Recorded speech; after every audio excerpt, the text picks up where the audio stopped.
Okay, I welcome all the spectators who are now watching our live interaction with Mr. Manish Singh, who is the President Manager of CRISIL Limited. So I welcome you to what I hope is going to be one of the most interesting experiences of your life. What I ask you is to keep an open mind and try to grasp every part of this event in the spirit of which it has been conceived. And of course, the valuable questions are always welcomed. A very warm welcome to one of the most eminent personalities, Mr. Manish Singh. It's an honor to have you with us, sir. I hope that we all have grasp the knowledge and experiences that you provide us.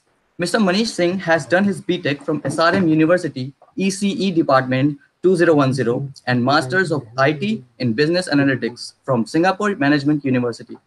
He has also worked with global giants in retail, telecom, and financial services like KPMG, JP Morgan Chase, etc. He has also managed analytical portfolios worth 2.1 billion. He is also a passionate traveler and a photographer and has traveled more than 10 countries.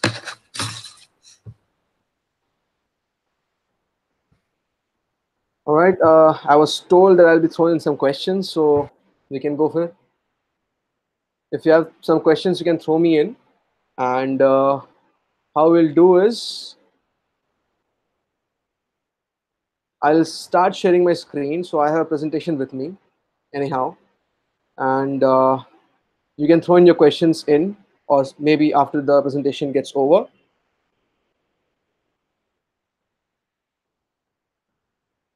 All right. So that's me. As thankfully Anand told you, I do manage analytical portfolio at CRISIL. Till date, I've drawn quite a lot of billions of data across sales and finance domain. So I really have good knowledge of data across. So when I say data across, it goes from sales to the finance. It goes to the operations as well, but that's not my foray. So majorly, I've worked in sales and finance domains. I'm not a sales guy. I'm not a finance guy. I am more towards analytical guy. So I do analyze the data that sales generates and then the finance generates. We'll discuss later that you might be amazed at the amount of sales or finance data we are generating every day. I've done my Masters of Business Analytics from SMU, that's Singapore Management University, and I'm your alumni from SRM. Yeah, I passed in 2010. Yep, that's me. So, what's big data? It's like everywhere, right? Everybody's talking about it. Somebody says it's too large, somebody says it's too complex. Conventional data, how to capture it, if you capture storing and then analyzing, there's a lot of stuff that goes around. What can be done? No, that such a big data we have, we can draw insights from that. Frankly speaking, most of the people think that these big data that we have, it's garbage.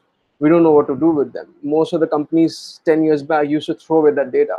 You know whom they used to give away? They used to give away these to the call centers. Yeah. And then the call centers became rich. But now they don't do it. Everything is with there. So for example, as of today, US markets trade each day 315 billion of data that gets generated. When a normal trade happens between two counterparties, when I say counterparty, that means two people or two entity or two companies. You know, a simple flight is that comes from New York to Mumbai. It generates around 10 terabytes of data. It's quite into detail that what kind of data are there. It could be a data from the perspective of the customer. It could be data from the perspective of the flight itself. It is the data of the people around it, the kind of food you have taken. So any information or whatever you see inside a flight from the point of departure to the arrival, everything is a data. Everything can be captured. Even an image can be captured and converted into digital format and numbers as well. So everything is data, right?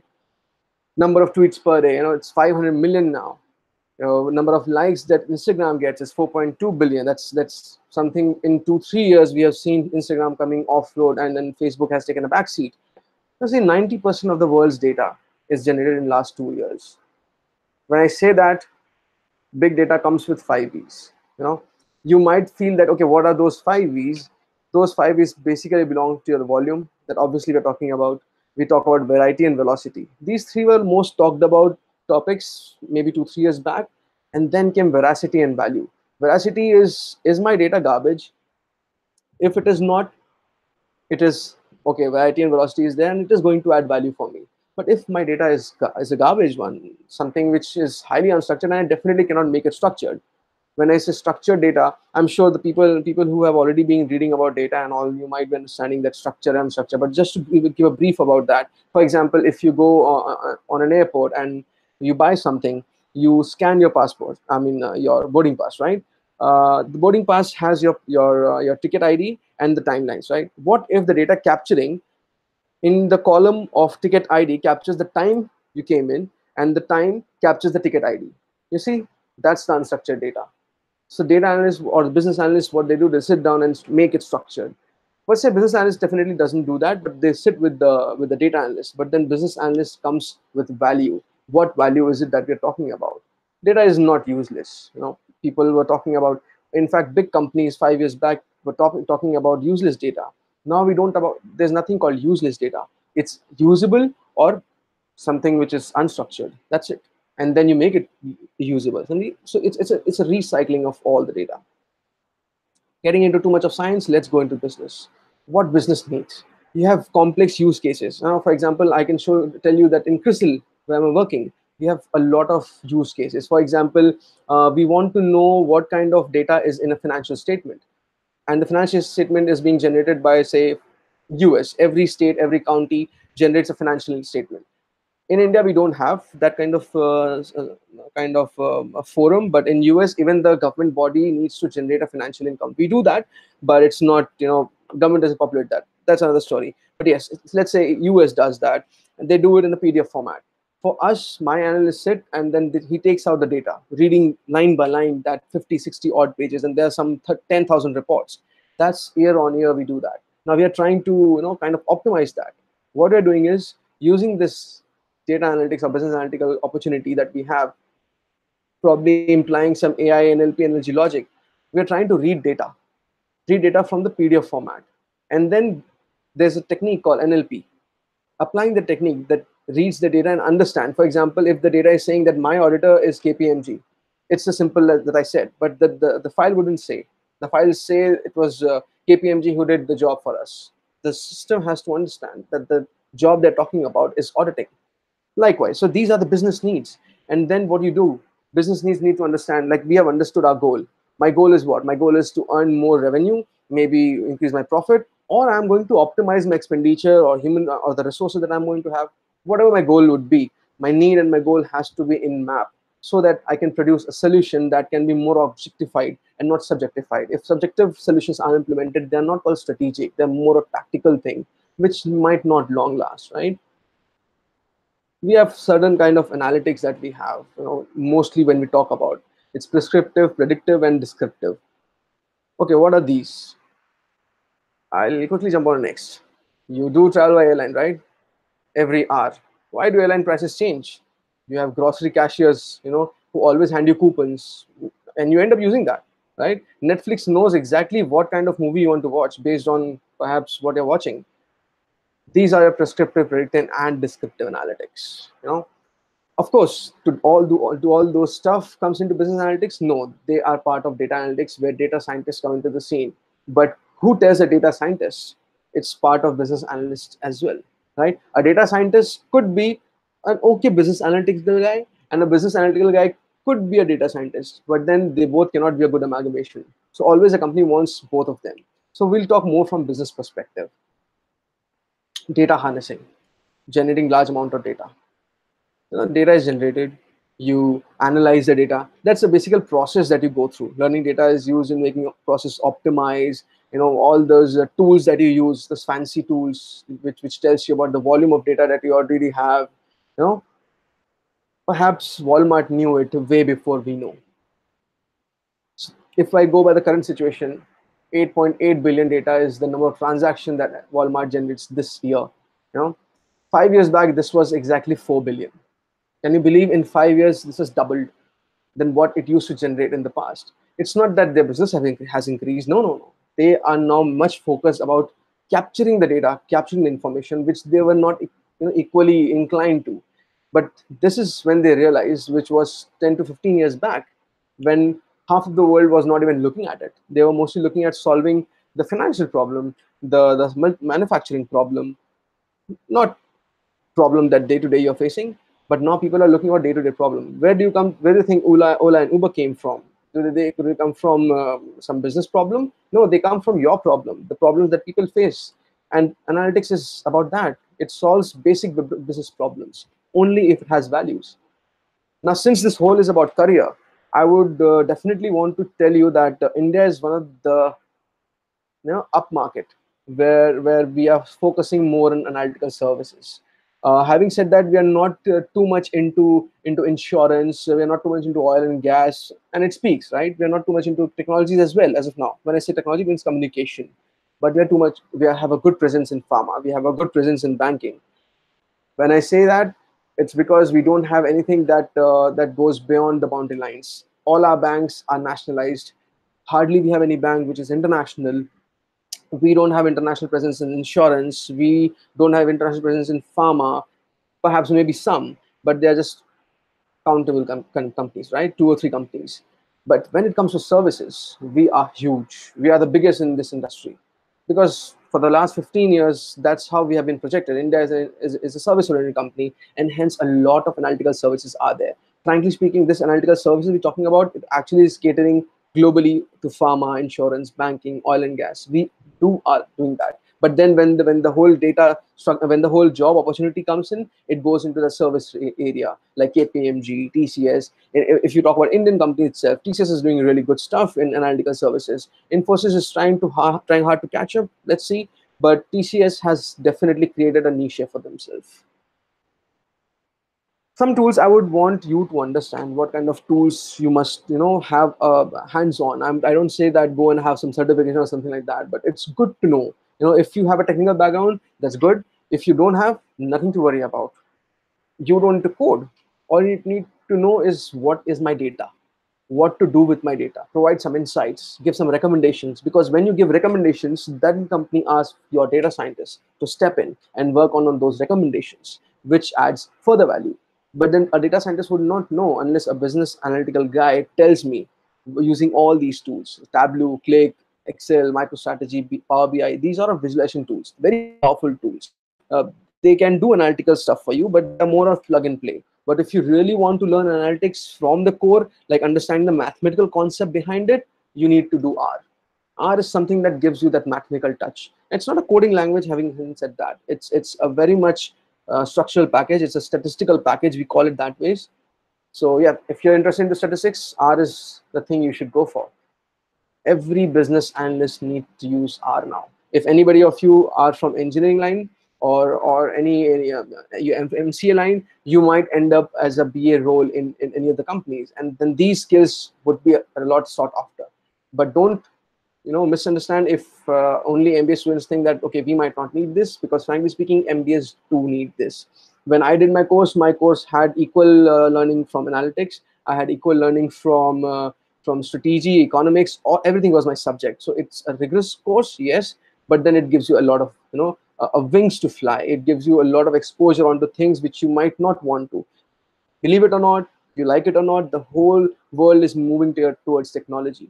Even a financial guy is expected to have some basic knowledge about SQL, because everybody wants that you should know how you can track the data. Everybody wants you to at least use some select statements and fetch the data out, and then perhaps use Excel or R and then work on the analytical parts. Yes, R is the number one Google search advanced analytical software. It's open source, so hence mostly used by widely used by most of the companies because it's open source. Everybody doesn't want to invest in SaaS and things like that because it's costly. Yeah, these are the few companies whom I have worked with, and they are already on R. Python is another language, but this is mostly, I would suggest, for those people who are into technical lines, because yes, Python is a coding language. It's official language of Google, yes. KD Nuggets is one of the websites. It's a kind of aggregator which gives you all kind of data. So if anybody of you who knows about it, perfect. Who doesn't, you can just go and plug and play about data. Codival Rankings is one of those forums where you can go and participate into competitions over business analytics and data analytics. Yeah, so yes, Python is important, but having said that, all these companies which are using Python, they also have R. It's more or less your choice. So I was given a choice when I was working for JP Morgan and Chase, and I was asked whether you want to work on R or Python.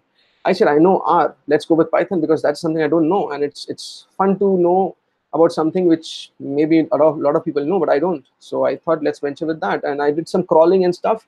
I'm not a technical guy at all, but yes, I could. So if I could, I believe most of the people can.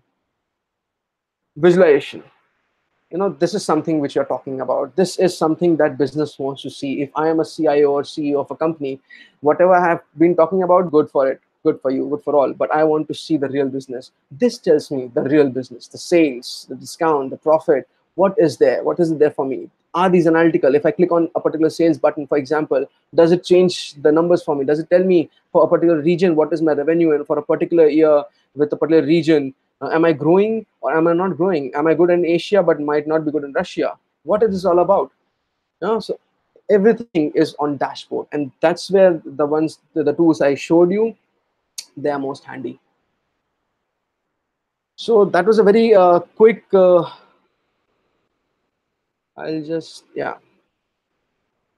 So if you any of you guys who have any questions, you can definitely ping me. I just wanted to give a brief thing about data analytics, but I believe this forum should be kept more open to discuss what could be your career opportunities. And if you have any questions, you can start posting it now. I'll start answering them.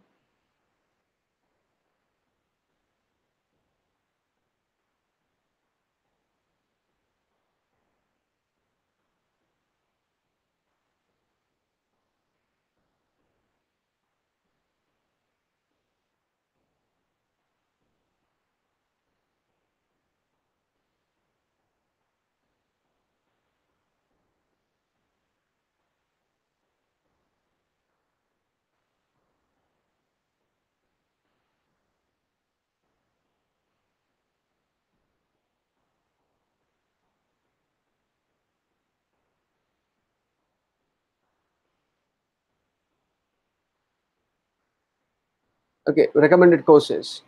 Uh, if you want to do it from India, I would suggest go for institutes like IIMs. They not but not all IIMs.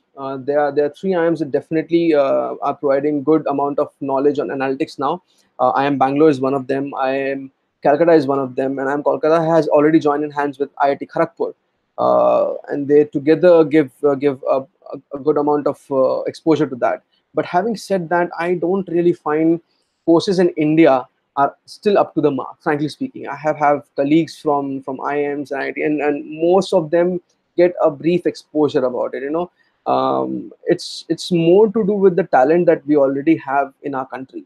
Everybody does not talk about data. They might talk about it, but they don't look it from the business analytics perspective. Frankly speaking, traditionally companies in India are a bit confused about business analyst and business analytics. Not every BA would be your business analytical guy.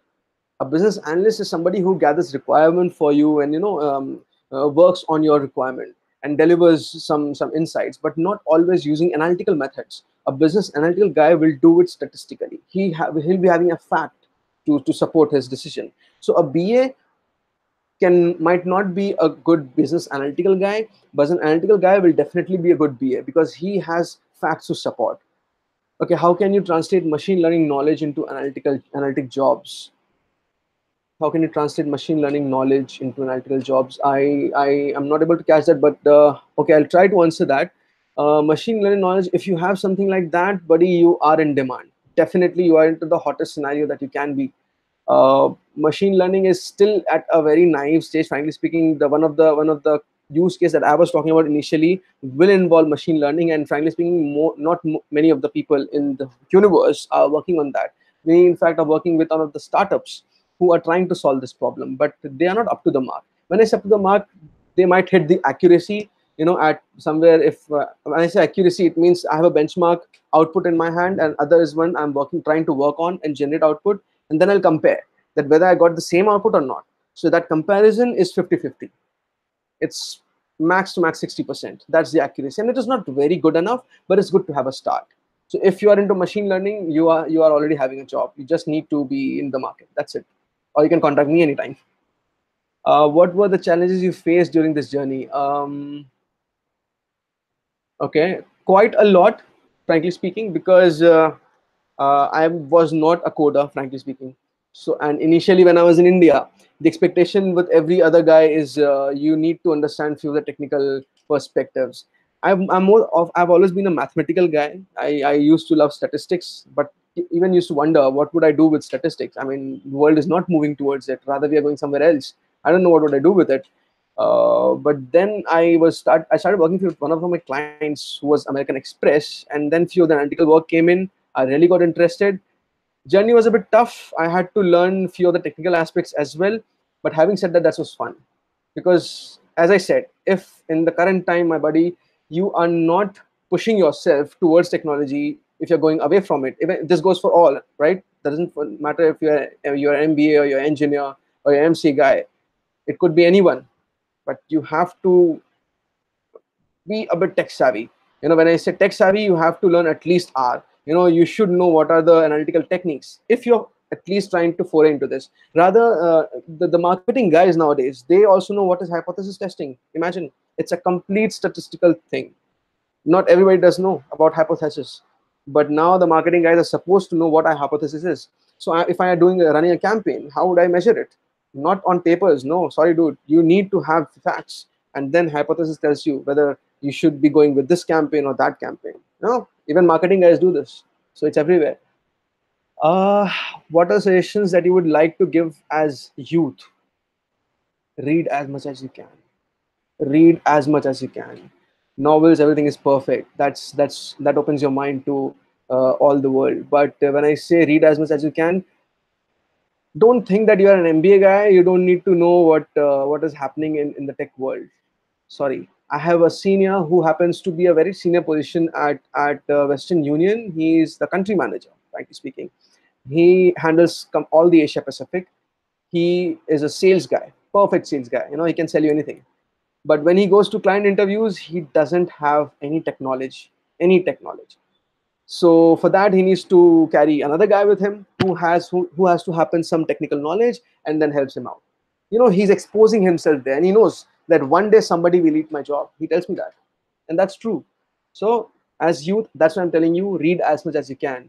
The more you read, the more you're aware. That's what you want. Not everybody needs to know you. Do you know R? But do you know what's happening in there? Do you know the right people you can connect to? This goes for communication guys, the marketing communication guys. You should know how to network, right? You should know who are the people who are trying to go for HR. you know People generally think HR is, frankly speaking, that's don't take any offense, but people generally have a notion that HRs don't work a lot. That's not the case. I have seen HRs slogging themselves till 10 in the night, 11 in the night. For what? Not because they were getting some extra work, because they want to find real talent. Analytics has come to HR as well, my people. You have people analytics now. They are bringing analytics into HR. The way they hire, they are not hiring manually now. They are creating bots. Bots are doing the hiring. They're reading all sentiments and all, and HRs are supposed to control that. So they should have the knowledge. That's where the whole world is progressing ahead. Nothing is traditional now. Everything is changing. Okay, next question is, Gurung sir, I am a student of mechanical engineering, and quite frankly, I have no background in coding. That's perfectly fine.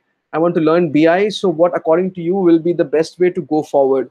Um, okay, you're a mechanical guy. Frankly speaking, a lot of analytical stuff is going around in oil and gas and mechanical companies. So I would give you two advice. If you want to learn BI, you have courses on Coursera, you have courses on Udemy, but frankly speaking, dude, why to spend money on that? I don't do that. I just, even if till date, I keep on learning. There's so many things I still which I don't know. I just go on YouTube. YouTube is awesome. You have people who are giving a 1 hour lecture over there. There are people who are giving you some sample examples, right? What if I want to understand, for example, from mechanical perspective, if I want to know that how the mechanical industry is getting automated, and then automate that automation, how is that brought onto the visualization board? Because there is something hardware and your visualization is software. How are we transiting? What is the integration that is happening? People are explaining that stuff on YouTube. Imagine. You don't need to do spend on these stuff. But for to learn BI, yes, I would suggest go for YouTube and start practicing online with the public things like Tableau. Click would be a bit technical, but Tableau should be good for you right now. You can go for Tableau. It's public domain. You not to pay for anything. Perhaps you can create some 2 3 email IDs and then start playing with it. That's how I do till date. I don't spend on these stuff. Never ever. Okay, I want to learn. I was okay. Next question is, I just want to ask that as a student of first year, should I focus on my academics or should I start learning some extra stuff from online courses to build up my portfolio? That's interesting. But in first year, right?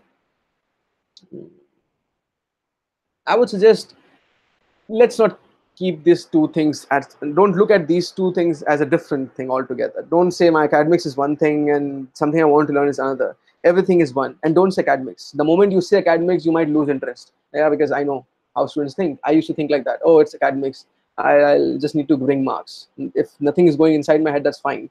So don't look at it from an academical perspective. Keeping a good score is, everything is fine, these things frankly speaking wouldn't matter in the longer run.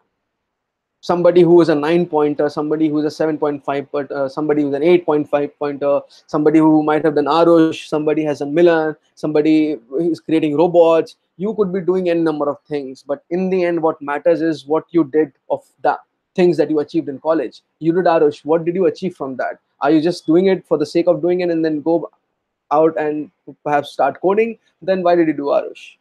You need to find path. That's it. That will be my take. If you find your path, you know what to do. Academics is, everything is fine. Learning things online, it's a part and parcel.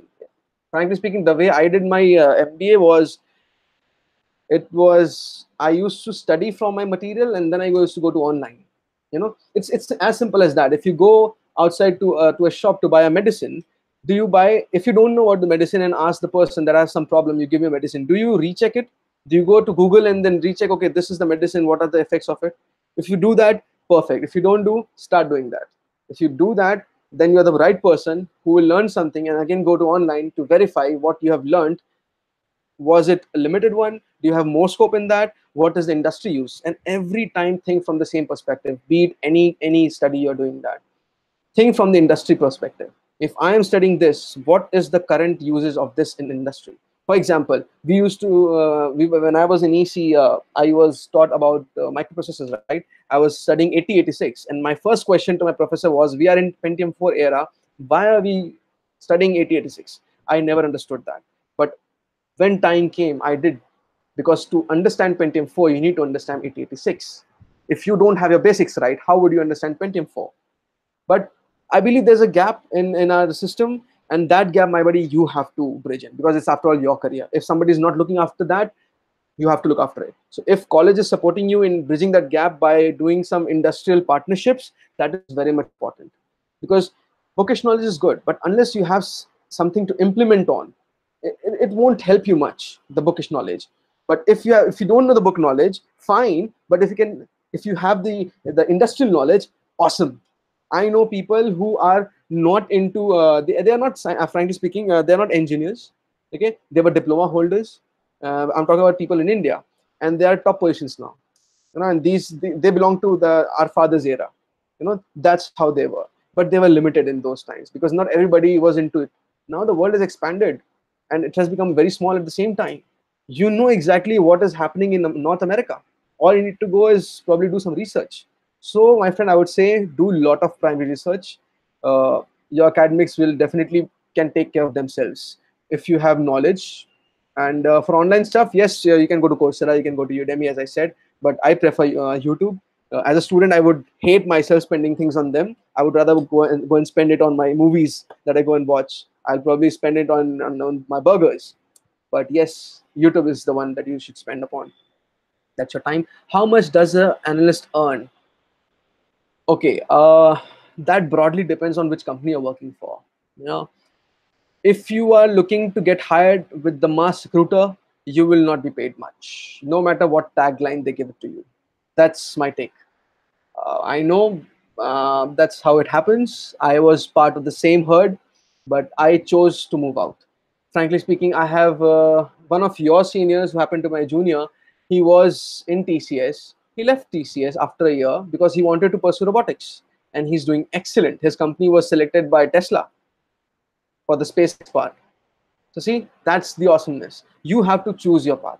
That's okay. That's okay. Because if you think college will choose a path for you, you're being unfair to the college, right? Because college has to take care about some 40,000 or 5,000 odd people, right? They can't choose your path. They can give you direction, but you have to choose your path. So yeah, good start for the first years. It's a good start. Frankly speaking, it's just first year. Relax, uh, enjoy SRM. It's a beautiful place to be at. I believe when I was there were so many things to learn. I'm sure there will be a lot of things to learn now. I don't know about whether the labs are still 24/7, because we used to fight about that. But that's good. You know, professors appreciate about you. They might not like it that you're fighting with them about academics, but that's in the longer run they'll remember you for. I mean, till date, if my professors call me, the interaction that I had, oh, I remember you used to fight about me on this topic, and they laugh about it because that's something they liked, right? Because we did not used to debate upon some petty things, which is nothing to worry about. We were used to debate upon the next thing. He might think something right, and I might think something else is right. It's good to debate, right? Because after 10 years, when you meet, you laugh about it, and that's the relationship building, which not an MBA or no other courses will tell you.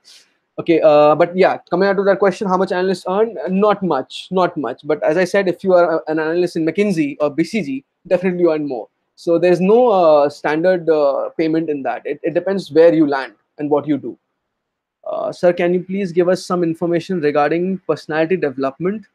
Uh, it's very important, but I don't think the classroom environment would help you in that, because it not depends on your college. It does not depend on your group you're hanging around with. It is a collective effort actually. So I would suggest interact, network. When I say interaction, not in your college. Your college is like your home, buddy. If you are interacting with every student in your college, you're not doing nothing great.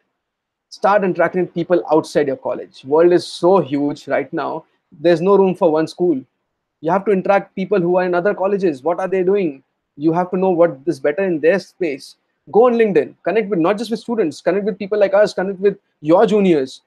Let you know, let yourself speak about your personality would come out. Start meeting them. In India we have a very bad culture. So if a senior or a junior, basically generally a senior does that. Doesn't happen in India though. But even if it starts happening, say I'm inviting some of my folks, say, let's say 2 3 guys from you, they contact me and I say, okay, let's meet for a coffee, or let's go for, I believe you're 18 above. All right, let's go for drinks. In India, it doesn't it's not looked upon as a nice gesture. We some people might think it's conservative, but frankly speaking, it's not. Be real. If you want to be global, think globally. Open your mind. Don't be conservative in your approach. It could be anything. And I once so we have a professor in SRM, Ratnam sir. Uh, he used to tell me one thing, and that's something which stayed with me like anything.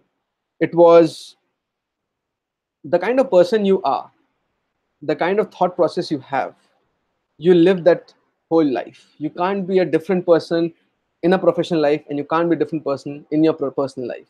You are the same person. So if you're dedicated in a personal life, you will be dedicated professionally, and vice versa.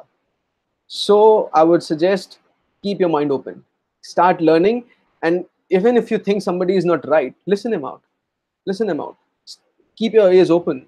Let things come into. Then you can process. You are the best analyst, right? You're the best analyst out there. You know what is right, what is wrong. So start thinking from that perspective. Let every data come in. Structure the data. Clean the data. But then let everything come in. Don't, because in the end, if some information is half baked, the output will not be good, right? So yeah. Okay. How is some information about management? But yes, I believe I did not answer you that. I have a tendency sometimes I deviate. But yes, regarding personality development, I would suggest yes, interact more and more. But if you're not into, I mean, gone are those days when people used to say if you're not debating, if you're not an orator, you don't have a personality. No, no, no, I don't think so. If you're a technical guy and you are not a good orator, that's fine. You are adamant and rude, that's fine. But are you able to convey your message to other people? They might not like you, perfect, they don't need to love you. You are not here to make friends or something like that. You are here to make a point. Are you making that point? If you are making a point, you have a good personality. People might not like you, but they cannot ignore you. That's what it is. You don't want to be the favorites, right? You want to be heard. Just put your point forth. Don't hesitate. It might be wrong, it's okay. Debate. It's only your benefit. uh what is a smart way to just play around for big data, being the technical person? Okay, smart way to play around for big data. um, Start using so I would take this as a subjective question, and hence the answer would be subjective. If you're talking from data perspective, go for websites like Kaggle, KD Nuggets. It's an aggregator of such websites which gives you free open big data, right? It gives you free source to those big data. When I say big data, big data doesn't mean 246 MB, 500 MB. Gone are those days of 1 GB also. Big data means I'm talking about 50 GB, 100 GB, 1 terabyte. Do you have that? Forget GB now. People are talking in billions now. Terabytes, petabytes. Talk about those data. And then who can handle that? You have Google Query. It's again open. I mean, you can use it. You can use Tableau, but then you have to pay. So I would suggest go for Google Query. Might not be able to use 1 terabyte, but you can definitely use 100 GB, which is still fine. It's still a big data. And to learn, I believe it's okay. You can use R. Perfect. From a technical perspective, you can definitely use R to explore your data. Perhaps you can just download the data and don't open in Excel. Excel will crash. Your system might crash. Don't just try to open it. Just open that system in R, that particular file in R, and then start playing with those stuff. You have, okay, the visuals might not be very much appealing, but then you still get an idea, right? That what it would be like. What's if you, from technical perspective, I'm talking, what is my data skewed or not? Just kind of play with that stuff. How can I normalize it? Or perhaps if my data is not structured or not clean or there are missing values, how do I make it better? For good information. So you can start playing with that. Learning MATLAB for data science through their training course online, is it useful, or I should switch to Tableau? Tableau is nothing to do with MATLAB. They're two different stuff. But if you're using and studying MATLAB, good. I wouldn't say don't. You're doing good actually, because this is really a time when you grow. And if you are clearing your basics right now, I'm sure you will do wonders when you start going on to Python. But that's my next thing. Go to Python. Move to Python. Move to R. MATLAB is good. It gives you that clarity about data and all. I totally get that, but you need to go to Python, because Python and R are oftenly, in very often scenarios, they are being compared and pitched against each other. But I don't like pitching them. They're two different packages, frankly. I mean, R is a statistical package. Why am I pitching it against Python? Python is a coding language. Yeah, they are packages. R is also used for crawling and stuff. But if I'm looking from technical perspective, if I'm not looking statistical analysis, I would not look at R. I would go for Python. If I'm looking for statistical analysis, I'll go with R. But having said that, it's good you're learning MATLAB, but switch. Don't just be on MATLAB and think like I know it all, because MATLAB is not used in industry anymore now. It might be used in some of the mechanical industry and manufacturing units, but mostly people are done away with that now. Python is really small package, easily playable. It's not plug and play, but yeah, it's easily understood. You can learn it in some 2-3 months, frankly speaking. So and then it's all a practice. You won't be a master in a day. You need to practice and work it out a lot, even if it is Tableau. When you pitch Tableau against MATLAB, okay, it again, having said that, it again gives you visuals, but nothing like Tableau. And Tableau would not do wonders like MATLAB. But having said that, since MATLAB is in quite an age old, and Tableau, and they don't keep advancing or upgrading themselves, and Tableau still keeps on upgrading, because again, Tableau is not an open source. But yeah, I won't pitch them together. Rather, I would integrate them. Do something on MATLAB and then get the visualization back on Tableau. Do that stuff. Play with that. This will actually. So it's a good question. This will help you a lot. Okay, the next is it useful, or should I study? Okay, I'm currently studying biotechnology, but I also like statistics. So according to you, how data analysts are doing in that sector? They're doing great. I have few folks who are working for Beroi. They're doing great. So biotechnology has biotechnology has quite a lot of usage in terms of that. People are looking RPA as, when I say RPA, it's robotic automation, right? So the process is getting automated. It's not analytics, but it's a door or a window towards that. So it's good to know, because once you go into an RPA zone, you also go into an analytical zone. It's a door opening towards that. And when I say these two, it definitely relates me back to biotechnology, because having said that, it's all about technology. And in bio, you have pharma. As I initially said, you have pharma. A lot of biotechnologies are being hired by insurance company, right?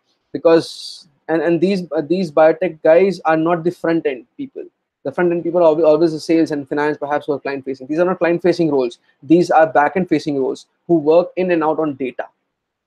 I don't call them they work in silos, because generally coders work in silos. And nowadays even that's gone. You have a team, but sometimes you do work in silos. But people who work in pharma and all, who work on data and analytical job, you might be an individual contributor, but you never work in silo. When I say individual contributor, it's like for the whole LOB. When I say LOB, it's line of business. For the whole line of business, for example, say it's the sales of my pharma division. They bring in the sales, but they don't know what to do with that. If your customer is churning, it's a classical problem. Pharma is a very competitive space. If a customer is churning and they have a lot of competition, so they have a lot of options as well. How do I stop my customer churn? That's not a sales problem. That's an analytical problem. Sales don't know that. All they can see is the graph that's going down. Why it's going down, they don't have the answers, and people are losing job because of that. In fact, these analytical guys save sales guys asses. That's why. If I'm a sales guy and I don't know why my graph is going down, either I should be going to analytical stuff, or somebody from the analytics division comes to me and say, dude, you're doing wrong, you're losing these many customers every day. Why? Maybe because of seasonality, or maybe anything, maybe a competition that has come in. You do SWOT analysis, you do Powder 5 forces, but you're not really focusing on the analytical aspect that you could have a churn. You're not focusing, and you don't have any campaigns for churn. What have you done for a marketing campaign to bring back those people? These are the questions even a biotechnical analyst can pose onto pharma people. Because when I say biotechnology, you need to have the domain knowledge, right? So that's why I come in handy. It's a deadly combination, like people used to say MBA and B.Tech. So biotechnology and analytical is a deadly combination. Okay, how it is in the sector, especially in India, opportunities for blockchain in analytics. There's a lot of hype in blockchain, frankly speaking. But blockchain, in the financial field, it's a lot of hype, I would believe. But blockchains are really doing good in pharma. Yeah, yeah. In biotech field, blockchains are really doing good. Because as I said, this is more about packaged information, right? We are talking about block information, and analytics is always will always be there, because now it's like blockchain, and then it comes analytics, in terms of not the importance, but in terms of hierarchy. And there comes my sales. So I'm doing sales because of this blockchain and this analytical guy. So this analytical guy would not understand the sales data because everything is in blockchain. Sales guy would not understand this. Definitely not this. It's not. That's why it's beneath him. He doesn't see. He doesn't look down. He looks up. The analytical guy also doesn't look down. He looks up. He looks up to the blockchains. He is the one who's actually sitting with a data scientist, and they together are decoding it. Data scientist is opening the blocks, bringing out the information. Those are being read by the the analytical guy, the business analytics guy, because he needs to draw fine information that what again my sales is doing, my finance is doing, my marketing is doing, how much are we spending on optimization, do we need to optimize or not, first of all. If yes, this will be his recommendation, and then the respective LOBs will start working on that. But having said that, in India there's still a lot of actually what to say, hype around blockchain. We are not really into blockchains as of now. You have to really look to European banks, if in a financial division, or US pharma sector per se. Maybe Southeast Asia. Singapore is doing a lot of stuff on blockchain. But in India, we are not doing really great stuff on that. Maybe the startups who are now coming in, they are doing good. People like TCS, Wipro, Infosys, Mindtree, all these stuff, these are still trying to explore. They don't have, because they don't have the right talent pool, right? So when you don't have the right talent pool, two things happen. One, I know what to do, I'm trying to find out the person. Second, I don't know what to do, but I'm still trying to find the person. So if it's the first, it's okay, that's good space. That is a dangerous space, because if the person doesn't know what he wants from you, but he just wants to see some magic, he's not clear in his mind. You don't want to work with a person who's not clear. Either he'll confuse you and bring you down to his level, or you'll be fired. So my friend, don't work for people, don't work with people rather, who are not clear in mind. It's better to still look out for jobs and for people who are clear in their mind, because then they have some sense, they know where they're going. Because in India still we see a lot of talk on analytics and less of work, because there are less people who think very strategically, and they don't think their business, and they don't run their business from their gut feeling. Because I have traditionally, for the past 50 years, my father and me have been running the business like this, so that's how we are going to run it. Gone are those days. Those who still go by that, they'll be ending soon. Okay, what's the difference between a data scientist and a data analyst? That's a huge difference. Data analyst is somebody, it's a name itself, right? Data analyst would not play with data. They will never play with data.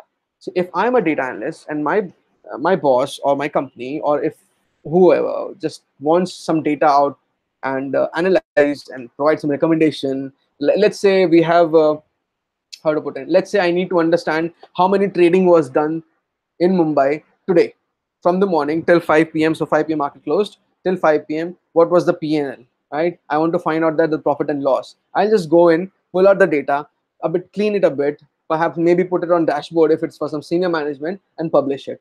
That's what data analyst does. Not to belittle, but that's what his scope is, right? Not a data scientist. On the other hand, he plays with it. He's an R&D guy. I don't give him deadlines that okay, there's a PNL in the at 5 p.m. that you'll be generating. Send it to me by 6 p.m. I don't tell my data scientists to do that. I tell my data scientist there's a PNL that is going to get generated every day at 5 p.m. Can you recommend something out of that data, that PNL that is being generated? Can you make my business to $100 billion? It's just $98 billion as of now. I'm not able to put that $2 billion mark. Every year I'm just struggling. I'm not able to grow, even if I'm a big company. That's a classic problem with JP Morgan. And hence where comes in data scientists. They start playing with data. Okay, things might work for them, things might not work for them. It's okay. So yeah, that will be a data scientist. Wow, a lot of questions. I did not understood that. Okay, these many questions have already been asked. Okay, any more questions you have?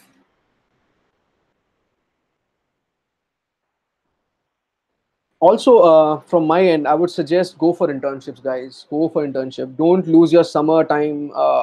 For first years, it's still okay. I did that mistake, and then I tell to everybody. I got that opportunity back when I did my masters in business analytics. Not everybody gets the same opportunity, so you have this opportunity right now. Go for internships. It could be paid, unpaid, doesn't matter. Not your foray as of now.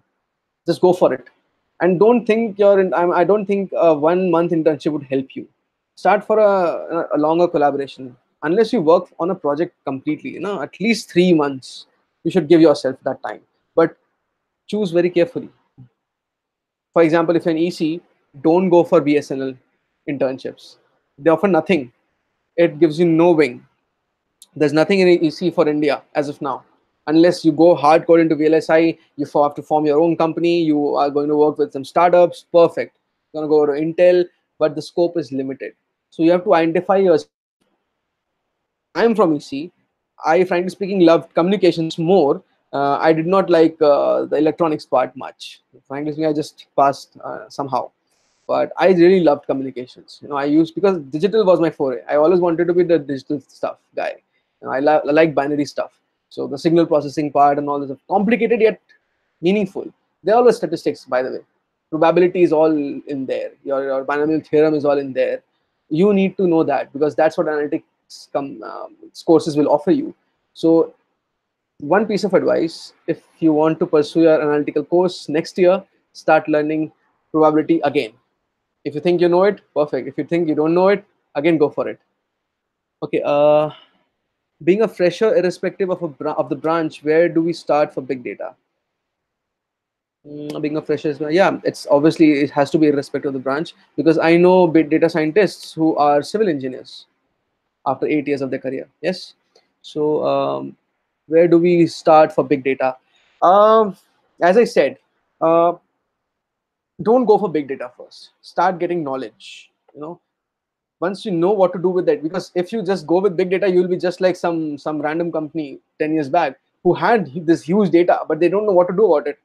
You won't be able to know what to do with this data, how to play. Okay, you have something, you might generate some graphs, but that's not it all about, right? You need to get meaningful insights. Meaningful insight means like reading between the lines, and only once you have the understanding of data analytics or the business analytical stuff, you will be able to do that. So I would recommend start scratch.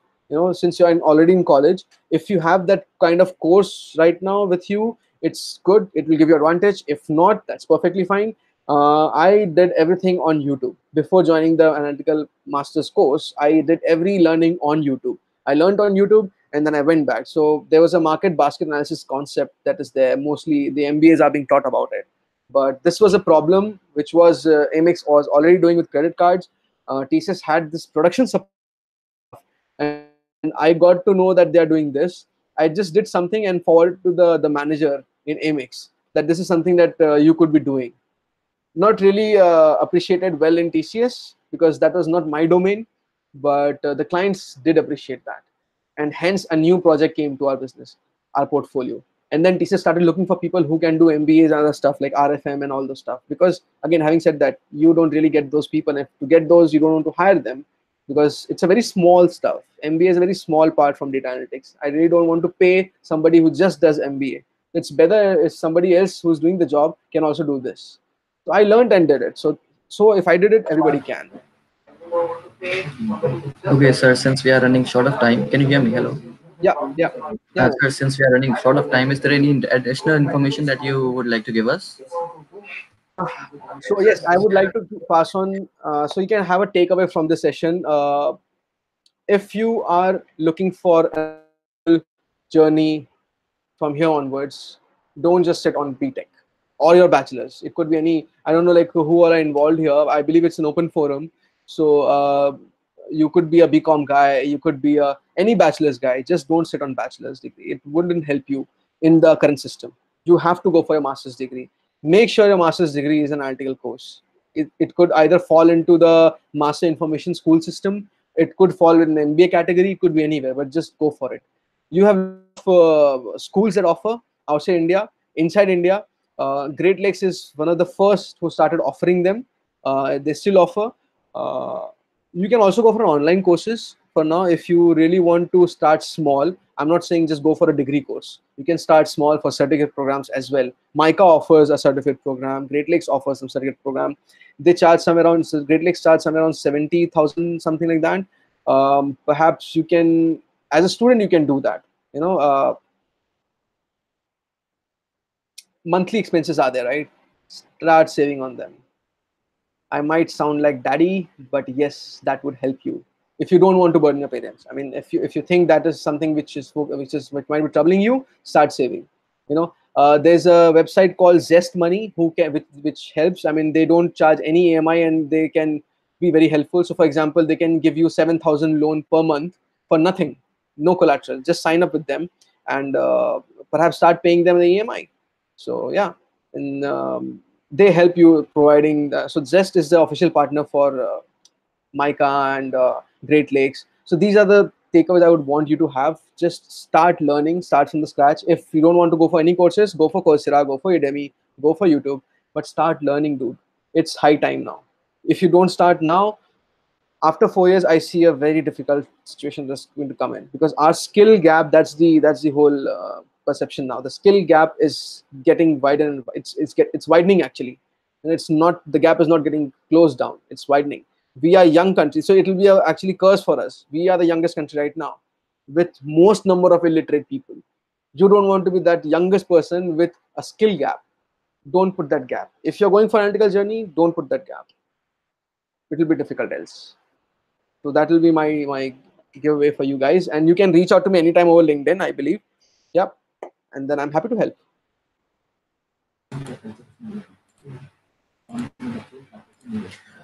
Since we all know that all good things come to an end, we have come to the end of the session.